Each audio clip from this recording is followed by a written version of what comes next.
Әже, Итай, Үміт Нұрғалиевна, туған күніңізбен. Әже деген кейінгі бізден кішілер айтып, бізге бір түрлі ерс естіледі. Бізге ең жақын, жеке өз басыма Итай, ең жақын адам. Әже десе, басқа адам сияқтысыз. Мен үшін сіздің орныңыз бөлек. Қазір біздің шешеміз, ақылшымыз, бірінші бір қуанышымызбен сізбен бөліскіміз келеді. Біздің қазіргі арамыздағы ең үлкен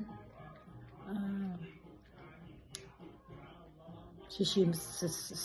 Шешеміз сіз ғой. Сіздің ғұмыр жасыңыз ұзақ болсын. Біздің әр елдің ортасында, негізгі қай отбасы болсын, бір өзінің үлкені болады. Үлкендерің кім? Қайда барса алдымызға салып алып баратын бір үлкен адам керек. Сондай адам біздің отбасында сізсіз. Әдемі, көрікті, тіл көзіміз тасқа. Мынау біздің әжеміз, жасы осындай десең елдің бәрі көз түйіп қала ма деп жасыңызды айтпаймыз кейін кезде. Өткенде Даринаның туған күніне келгенде былтыр.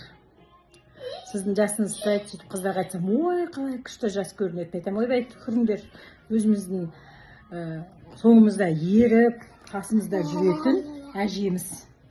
Сондықтан жасыңыз ұзақ болсын, ортамызда осылай жүре беріңіз.